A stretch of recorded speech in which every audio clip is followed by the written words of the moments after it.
Hello, welcome back to OG Reflections, my YouTube channel. Today, inshallah, I've got another reaction video talking about Jannah, paradise in Islam. The shocking truth about Jannah no one told you. Okay, it's done in some sort of animation style. So, let's watch and see what happens. Let's see what they have to tell us about Jannah, about paradise. Inshallah, Bismillah. Working hard to reach Jannah, and immediately your mind conjures images of flowing rivers, beautiful gardens, and perhaps some controversial assumptions about heavenly rewards. But what if everything you think you know about Islamic paradise is incomplete? Or worse, completely wrong? Here's a statistic that will shock you.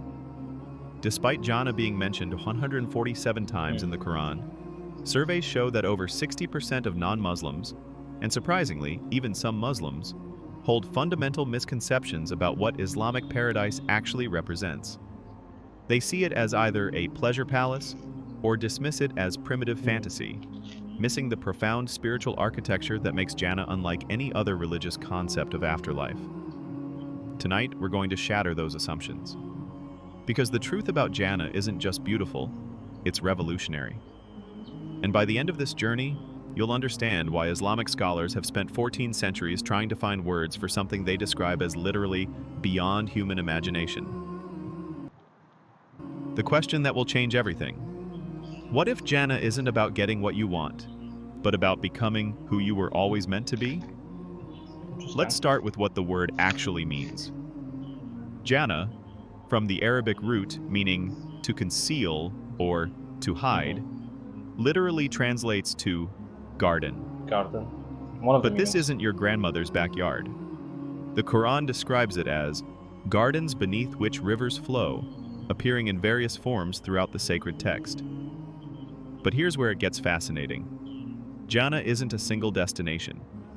Islamic texts reveal a sophisticated, multi-tiered reality with distinct levels of spiritual achievement.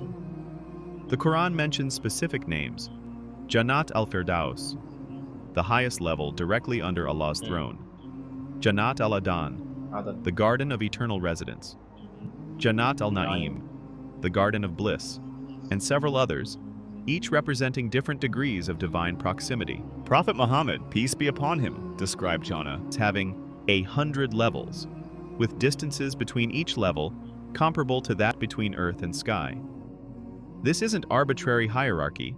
It's a divine recognition that human souls achieve different levels of purification and closeness to their Creator. The entry points are equally specific. 8 gates, each corresponding to different types of righteous deeds.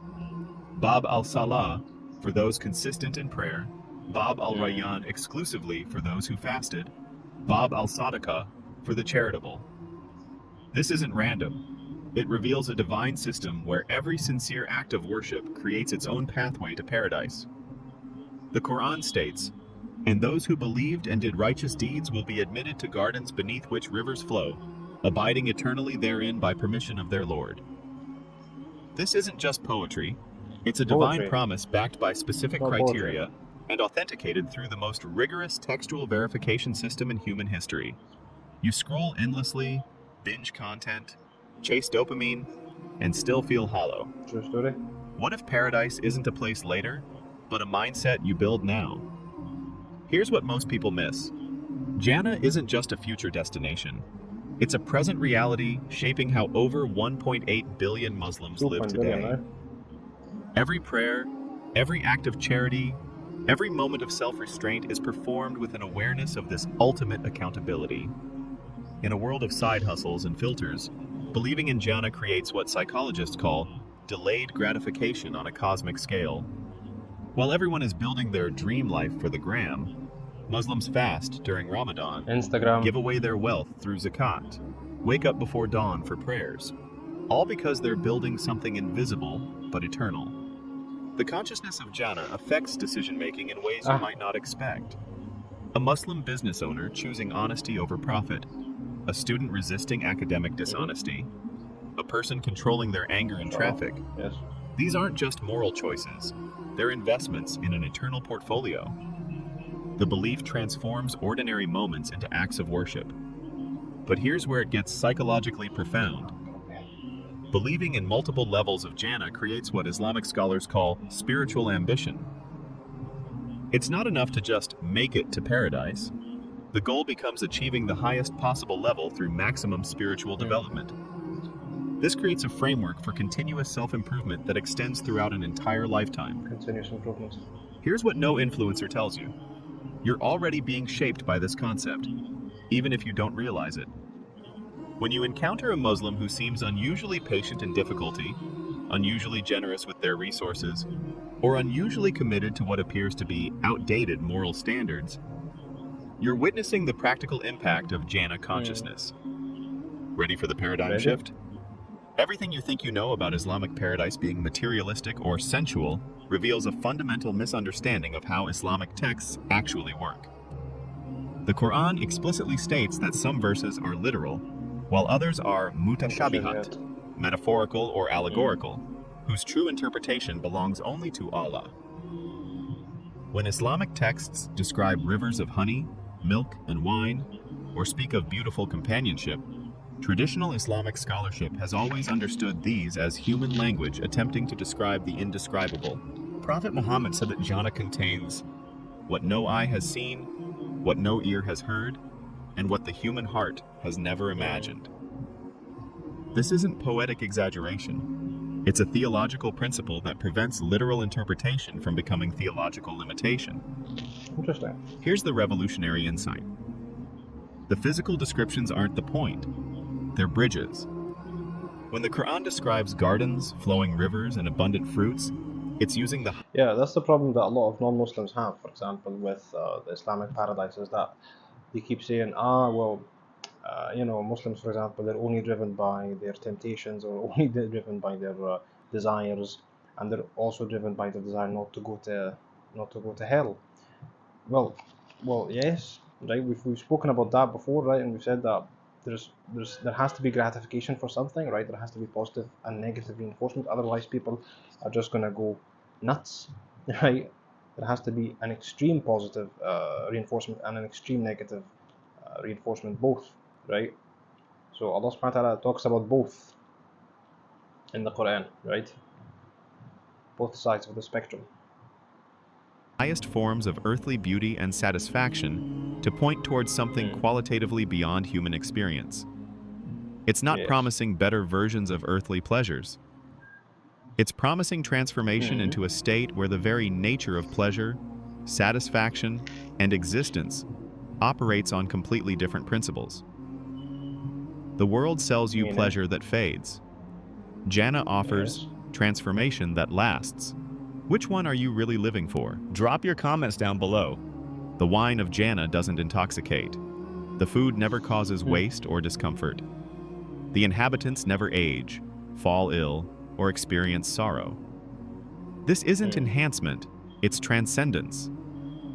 Islamic scholarship has maintained remarkable consistency on this point across 14 centuries. Ibn Kathir, one of the most respected Quranic commentators, emphasized that Jannah's descriptions should be understood as realities beyond human comprehension clothed in familiar language. Al-Qurtubi noted that the material descriptions serve a specific purpose. They address human psychology at its most basic level, while pointing towards spiritual realities that require no material foundation.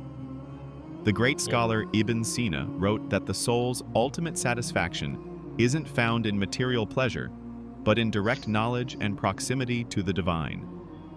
Modern Islamic scholars face an interesting challenge: how to affirm the reality of Jannah while addressing contemporary accusations of primitive materialism. The scholarly consensus has been to maintain what they call theological humility, affirming that Jannah is absolutely real while acknowledging that its true nature exceeds human categorization. Sunni and Shia scholars do differ on certain aspects, particularly regarding whether believers will literally see Allah in Jannah. Sunni scholars generally affirm this vision without modality, meaning without Allah having physical form.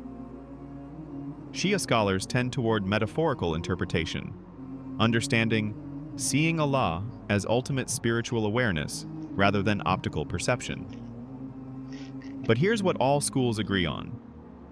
The highest pleasure in Jannah isn't material. It's the removal of all veils between the soul and its creator. Everything else, however beautiful, is secondary to this divine proximity. The early Muslim community's relationship with Jannah wasn't theoretical. It was lived reality shaping extraordinary decisions. Stick with me, and if you're enjoying this, tap subscribe for more like it. When Bilal ibn Rabah, a former slave, was being tortured for his faith, he repeatedly said, Ahad, Yes. Ahad, One one, and only. one, referring to Allah's unity. His torturers offered him release if he would just denounce his faith. His response? I taste the sweetness of Jannah already. The companions of Prophet Muhammad, peace be upon him, regularly made decisions that seemed economically irrational but were spiritually logical. Abu Bakr gave away his entire wealth for the Muslim community, not once, but repeatedly.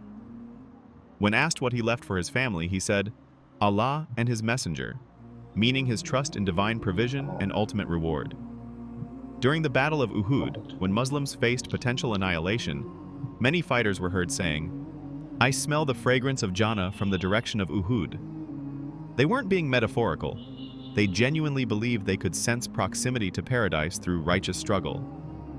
Perhaps most remarkably, early Muslim women like Sumayya bint Khayyat chose death over renouncing their faith. As she was being killed, she was reported to be smiling, saying she could see her place in Jannah. This wasn't delusion. It was absolute conviction in a reality more certain than physical life. These weren't abstract believers. They were merchants, farmers, and former slaves who restructured their entire understanding of success, failure, and purpose around an invisible destination they considered more real than anything they could touch. Myth 1. Islamic paradise is just about physical pleasure. Yeah, a lot of The people say that. reality? The Quran repeatedly emphasizes that the ultimate reward is Ridwan min Allah, divine pleasure and approval. Every physical description is consistently coupled with spiritual fulfillment, and the highest level, Firdaus, is specifically described in terms of proximity to Allah rather than material benefits. Myth 2. It's designed primarily for men. Islamic texts explicitly state that righteous women enter Jannah with rewards equal to or exceeding those of men. In fact, an authenticated hadith states that believing women who enter Jannah will possess beauty superior to the famous Huris, emphasizing that earthly righteousness surpasses any created beauty. Myth 3. It's primitive compared to modern concepts of afterlife. Actually, Jannah's multidimensional structure, incorporating physical, emotional, social, and spiritual fulfillment, is remarkably sophisticated. It addresses human longing for beauty, companionship, intellectual stimulation, and transcendent meaning simultaneously. Myth 4. Muslims are just motivated by selfish desire for reward. Islamic theology is clear. The highest motivation isn't personal gain, but divine pleasure. The Quran praises those who worship Allah as if they see Him, not primarily for reward, but out of love and recognition of His worthiness.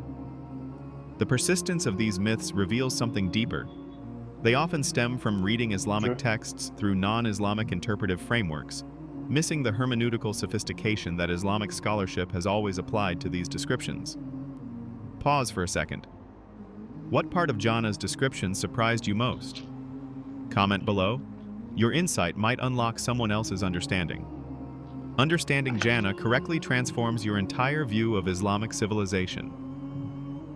When you realize that Muslim scientists, philosophers, artists, and social reformers throughout history were motivated not by primitive reward-seeking, but by sophisticated spiritual ambition, their achievements make sense differently. The Islamic Golden Age, with its advances in mathematics, medicine, astronomy, and philosophy, was driven largely by believers who saw intellectual pursuit as a pathway to divine proximity. They weren't compartmentalizing science and spirituality, they were integrating them under the umbrella of ultimate accountability and eternal significance.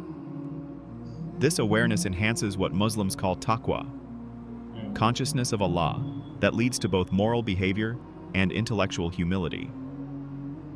Knowing that this life is temporary while Jannah is eternal doesn't create escapism. It creates urgency for justice, compassion, and truth-seeking in the present world. For non-Muslims, understanding Jannah correctly explains behaviors that might otherwise seem irrational. Why Muslims prioritize prayer over profit. Why they're willing to sacrifice for abstract principles. Why they maintain hope in seemingly hopeless situations. It's not blind faith. It's conviction in a cosmic framework where temporary suffering serves eternal purposes. Perhaps most importantly, recognizing the sophistication of Islamic paradise discourse challenges simplistic narratives about primitive versus advanced religious thinking. Jannah represents one of humanity's most comprehensive attempts to articulate ultimate meaning, purpose, and fulfillment. Here's where everything comes together in a profound paradox. Jannah is simultaneously the most described and the most indescribable concept in Islam. The Quran and authenticated traditions provide vivid, detailed accounts, while simultaneously insisting that its true nature exceeds human comprehension. This isn't contradiction. It's sophisticated theology recognizing the limitations of human language and perception while still providing meaningful guidance. The descriptions serve as spiritual scaffolding, supporting structures that help souls reach toward realities that ultimately transcend the scaffolding itself. The real test isn't whether you can visualize Jannah accurately, it's whether the pursuit of Jannah transforms you into the kind of person worthy of divine proximity. The journey becomes the destination, the striving shapes the striver. This is why Islamic scholars speak of Jannah as beginning in this life for those who align themselves with divine will. The peace, purpose, and joy that come from righteous living are described as tastes of Jannah, previews of ultimate fulfillment that motivate continued spiritual development. So, here's the question that started our journey. What if Jannah isn't about getting what you want, but about becoming who you were always meant to be? Islamic texts suggest that every soul is created with an innate yearning for its creator, what scholars call the fitra. All earthly pleasure, achievement, and satisfaction are shadows of this deeper longing. Jannah represents the state where this yearning is finally fulfilled, where the soul realizes its original purpose and achieves its intended relationship with divine reality. The descriptions of gardens, rivers, and companionship aren't promises of enhanced earthly pleasure. They're metaphors for a state of existence where every capacity of human nature finds its perfect fulfillment. Physical beauty reflects spiritual beauty. Social harmony reflects divine order. Intellectual satisfaction reflects ultimate truth. Emotional peace reflects divine mercy. But here's the transformative insight. You don't have to wait for death to begin experiencing this alignment. Every moment of genuine prayer, every act of selfless service, every choice of truth over convenience begins the process of becoming the kind of person for whom Jannah is the natural destination. Jannah is not far. It begins in the decisions you make before the angels write your next breath. The question isn't whether you deserve Jannah, it's whether you're willing to become the person who would flourish there. And that transformation starts now, in this life, through decisions that seem small, but accumulate into the architecture of eternity. Will you carry this truth forward? Or will you return to the comfortable myths that keep ultimate reality at a safe distance? Because understanding Jannah isn't just about knowing Islamic theology. It's about recognizing the profound human yearning for transcendence that every soul carries, regardless of religious background. The garden is hidden, but the path is clear. The question is, are you ready to walk it? Click on that video on your screen and make time to learn about Islam right now. Until next time, Assalamu alaikum. Okay, subhanAllah, that was a lovely video.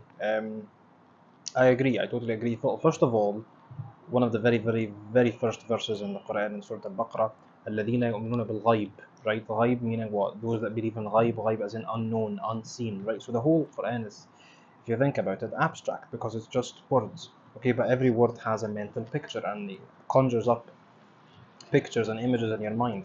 So that's why Allah subhanahu wa ta'ala mentioned a lot of the physical reward, right? Or the materialistic reward. Now, the video was saying that it's more metaphorical.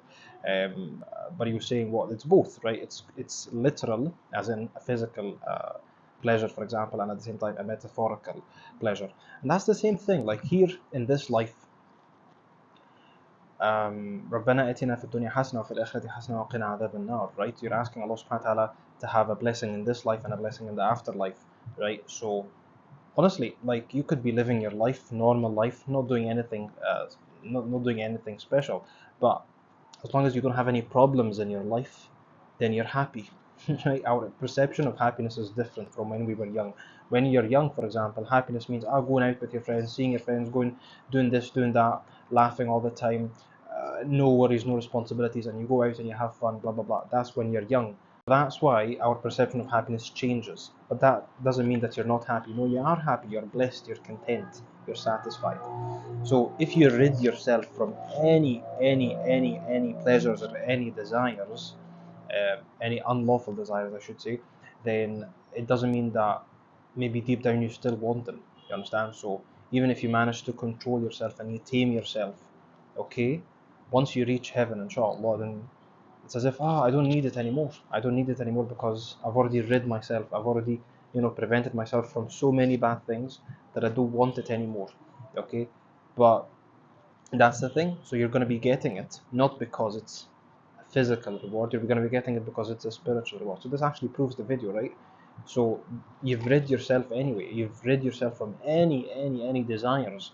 Okay, you've reached a state where you're almost like an angel, right? You're an angel-like state because you're just worshiping God for the sake of God. Okay, so yeah. So once you reach heaven, it's just spiritual bliss. Interesting. Very, very good. So this was this video. I hope you enjoyed it. Please make sure to like, share, and subscribe to my YouTube channel. Please make sure to comment and tell me your opinion in the comment section below. So that's us for today. Thank you. Good.